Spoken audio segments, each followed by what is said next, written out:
जिस तरह से साजिश करके फंसाया गया और कहीं ना कहीं मुझे कोई भी ऐसा काम जो कि जनता के हित में हो, इस काम को ना करने के लिए हमेशा से मुझे रोकने का प्रयास मेरे विपक्षी शक्तियों के द्वारा किया गया है। यहाँ तक हल्ला बोल की बात कर रहे हैं तो एक बार देखा जाए कि हल्ला बोल रोड में करने से नहीं होगा।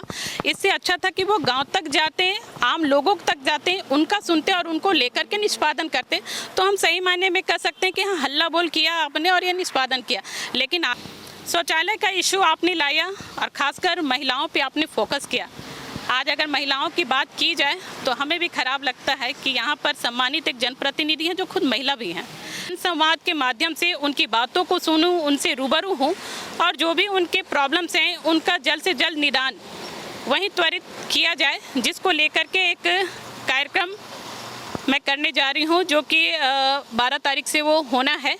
और अगर ये निदान नहीं होता है तो बाध्य होकर के हमेशा से आंदोलनरत रही हूँ और जनता के लिए जो भी सुविधा पहुँचानी होगी वो मैं पहुँचाने का प्रयास करूँगी, या तो वो आंदोलन के माध्यम से हो या। आप हमारे साथ यह जो महिला को देख रहे हैं, आप इनको बाखूबी जानते होंगे।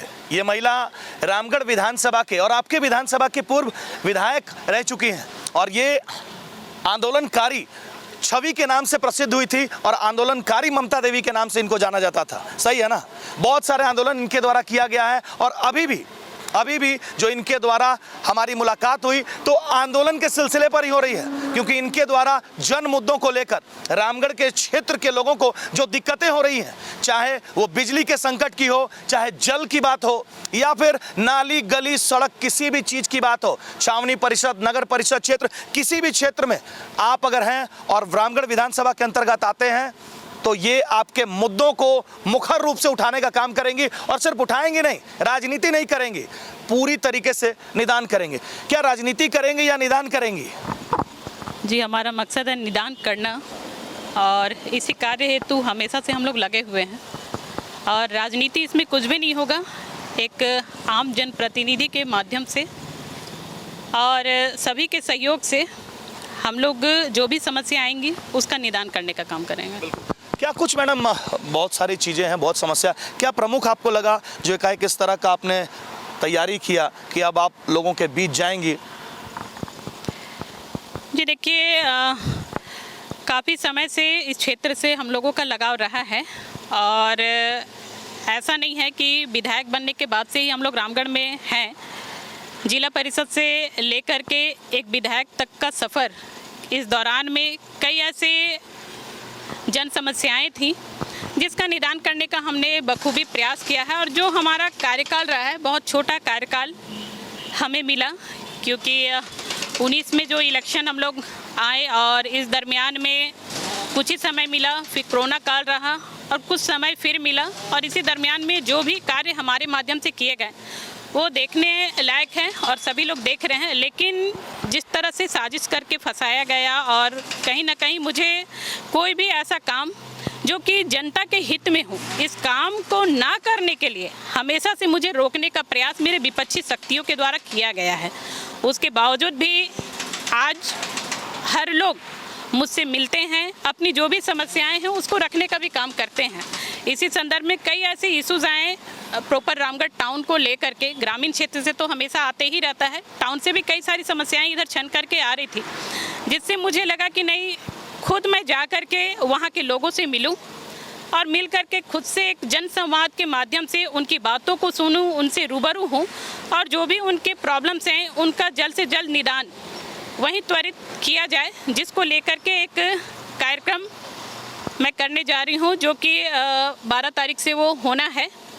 और इस कार्यक्रम के तहत कई सारे अधिकारियों से भी मैंने मिला है और मिलकर के मैंने उनसे बस यही कहा है कि कई सारे इशू आ रहे थे जिसको लेकर के मैं क्षेत्र में जा रही हूँ और अगर वहाँ से कोई भी समस्या आती है तो उसका त्वरित निदान भी होना चाहिए। प्राइमरी एक्टिविटी आपकी क्या होगी? मतलब प्रथम आप किन क्षेत्रों को कवर करेंगे? जैसे आपका नगर परिषद है, छावनी क्षेत्र है, रामगढ़ विधानसभा में बहुत सारे एरिया, जैसा आपने कहा कि क्षेत्रीय ग्रामीण क्षेत्र को आपने कवर किया, वहाँ जाती हैं, तो इसमें छावनी क्या आपका फर्स्ट टारगेट होगा, 8 वार्ड?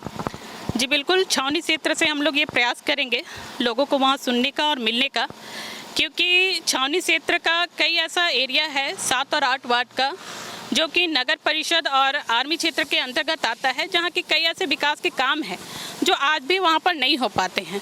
आज अगर आम लोगों से आप मिलेंगे तो उनसे बस यही सुनने को मिलेगा कि भाई यहाँ पर पेयजल की काफ़ी दिक्कत हो रही है, पानी सुचारू रूप से उनको नहीं मिल पाता है। साथ ही कभी बारिश जब होना लगता है तो उस समय पानी काफ़ी गंदा आने लगता है, जिससे पीने योग्य नहीं रहता है। कई सारी बीमारियां भी होती हैं। आज अगर उस क्षेत्र में हम निकलेंगे तो सफाई वहां पर सही तरीके से नहीं है। यहाँ तक कि ज़मीन से संबंधित कई ऐसे कार्य हैं, या वो रसीद का मामला है, या फिर मोटेशन का मामला है, या फिर कई ऐसे ज़मीन के कार्य में त्रुटियाँ हैं जिसका सुधार भी वहाँ के अंचल के द्वारा नहीं किया जाता है। तो जिसको लेकर के हम लोग चाहेंगे कि इस तरह के जो भी काम है उसका जल्द से जल्द निष्पादन हो, जिसके लिए ये इस कार्य हम लोग कर रहे हैं। और अगर इस तरह के कार्य में हम अधिकारियों को भी हम सहयोग चाहते हैं कि उनका एक और आम लोगों का एक समन्वय बने, और समन्वय बना करके जो भी इस तरह के प्रॉब्लम है उनका वो निदान करे। और अगर ये निदान नहीं होता है तो बाध्य होकर के हमेशा से आंदोलनरत रही हूँ, और जनता के लिए जो भी सुविधा पहुँचानी होगी वो मैं पहुँचाने का प्रयास करूँगी, या तो वो आंदोलन के माध्यम से हो या फिर निजी मामले में हो। कैसे करेंगे इसमें? क्या डोर टू डोर जाएंगी लोगों तक, या फिर जनसंवाद वगैरह करेंगे? किस प्रकार से आपका कार्यक्रम का रूपरेखा क्या होगा? नहीं, इसको हम लोग डोर टू डोर करेंगे। मैं एक एक अपनी महिला बहनों से मिलूंगी, खासकर महिला बहनों से, क्योंकि अगर सबसे ज़्यादा परेशान होती हैं तो हमारी महिला बहनें होती हैं, क्योंकि वो 24 घंटे घर पे रहती हैं। उनको सारा चीज़ देखना है कि क्या हो रहा है, नहीं हो रहा है, सारा चीज़। तो मैं अपनी बहनों से मिलूंगी और उनसे संवाद स्थापित करूंगी, और जो भी बातें आएंगी सामने छन करके संबंधित उसी समय मैं सारे प्रोग्राम करने के बाद उसके बाद अधिकारियों के साथ बैठूंगी, और जो भी बहनें हमारा साथ देना चाहूँगी मैं उनके साथ जा करके अधिकारियों के साथ बैठूंगी और उनको एक मेमोरेंडम देंगी। जितना दिन का हमारा वो काम रहेगा, एक दिन का, वो सारा मेमोरेंडम दे करके उसका जल्द से जल्द निष्पादन के लिए हम लोग अधिकारियों से बात करेंगे। और मुझे विश्वास है, क्योंकि यहाँ के अधिकारी लोग हैं और अभी देख रहे हैं कि काम भी कुछ अच्छा हो रहा है, तो हम लोग अपेक्षा भी करते हैं कि भाई, क्योंकि माननीय मुख्यमंत्री जी का ये क्षेत्र हमेशा से रहा है और सरकार इतनी अच्छी तरीके से काम कर रही है, लेकिन कुछ कुछ विपक्षी शक्तियां ऐसी हैं। वही चीज़ विपक्षी शक्तियों के बारे में आपने काम अच्छे का बखान किया, लेकिन हल्ला बोल कार्यक्रम पिछले 26 तारीख से 6 तारीख तक चलाया गया और रामगढ़ में उसका एंड हुआ। भ्रष्टाचार बढ़ा हुआ है और प्रशासन उदासीन रवैये के तहत, और आप जो आरोप अभी लगा रही, जो चीज़ को लेकर आप जनसंवाद करने जा रही है, चाहे वो ज़मीन के दाखिल खारिज की बात हो या फिर किसी भी प्रकार की एक्टिविटी की बात हो, तो वो तमाम चीज़ उनमें वो सम्मिलित किए हुए हैं। कहीं उनसे प्रेरित होकर तो आप ऐसा नहीं कर रही हैं? जी बिल्कुल नहीं, ये कार्यक्रम मेरा पहले से शेड्यूल तय है और इस तरह का कार्यक्रम निरंतर हमारा बना रहा है। जहाँ तक हल्ला बोल की बात कर रहे हैं, तो एक बार देखा जाए कि हल्ला बोल रोड में करने से नहीं होगा। इससे अच्छा था कि वो गांव तक जाते, आम लोगों तक जाते, उनका सुनते और उनको लेकर के निष्पादन करते, तो हम सही मायने में कह सकते हैं कि हाँ, हल्ला बोल किया आपने और ये निष्पादन किया। लेकिन आपके लेटर पैड में ऐसे लिखा हुआ है, जो मैंने शायद आज देखा है कहीं पे, कि उन्होंने जो मेमोरेंडम दिया है उसमें खास उन्होंने फोकस किया है कि जो भी डीलर लोग हैं, डीलर लोग कहीं ना कहीं राशन कटौती करते हैं। भाई, राशन कटौती ये कोई मुद्दा नहीं है।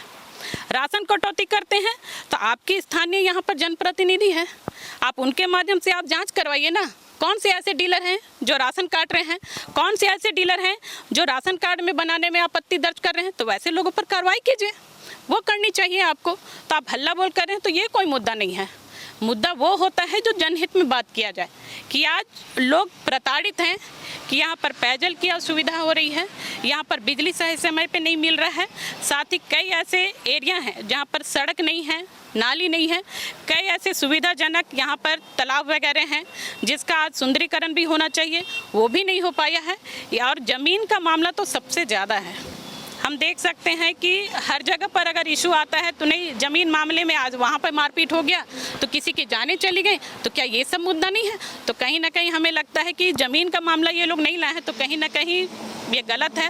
इन लोगों को ज़मीन का भी एक इशू बनाना चाहिए था हल्ला बोल में, कि भाई माफिया लोग काफ़ी तरह से हावी है, ये होना चाहिए। तो हम आग्रह करेंगे, यहाँ के माननीय जो DC साहब हैं, बहुत ही एक्टिव होकर के यहाँ पर वो काम कर रहे हैं और बहुत ही त्वरित कार्रवाई भी करते हैं, तो उनका एक नज़र इन सब कार्यों में भी जाना चाहिए। जो भू माफिया तबके के लोग हैं उन पर शिकंज उनका होना चाहिए।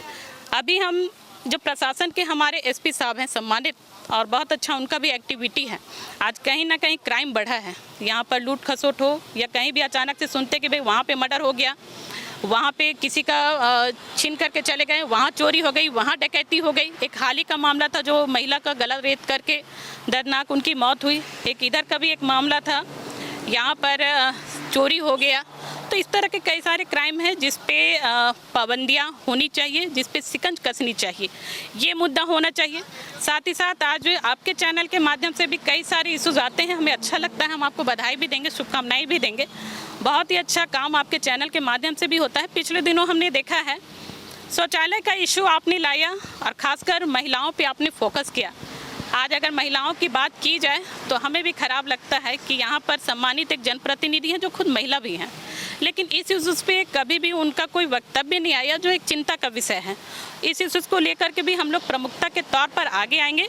और महिलाओं की जहाँ तक बात है शौचालय को लेकर के, तो अगर शौचालय जिस मकसद से बना है, पिंक टॉयलेट के नाम से आपने उसको दिया है, तो उसका भी सुचारू रूप से संचालित होना चाहिए और जो महिलाओं का सम्मान है वो सम्मान उनको मिलना चाहिए।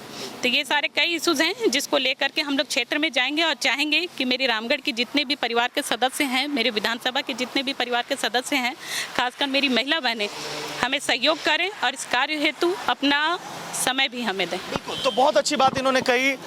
ये चुनाव के लिए, प्रचार के लिए, ये आपसे मत मांगने के लिए नहीं जा रही हैं, ये आपके समस्याओं को सुनने के लिए 12 तारीख से इनका एक विशेष अभियान, विशेष कार्यक्रम जो आपके जन मुद्दों के लिए, जनहित के लिए चालू किया जा रहा है और ये आप तक पहुंचेंगी। हर वर्ग, हर खास या आम के पास पहुंचेंगी और उनसे कांटेक्ट करके रूबरू होकर और उनके समस्याओं का निदान करने का हर संभव प्रयास करेंगी। चाहे वो अधिकारियों से बात करने की बात हो, लिखा पढ़ी बड़े स्तर तक करने की बात हो, या फिर आंदोलन का रूप इख्तियार करना पड़े, तमाम चीज़ों को करेंगी। सही है ना? बिल्कुल। चलिए।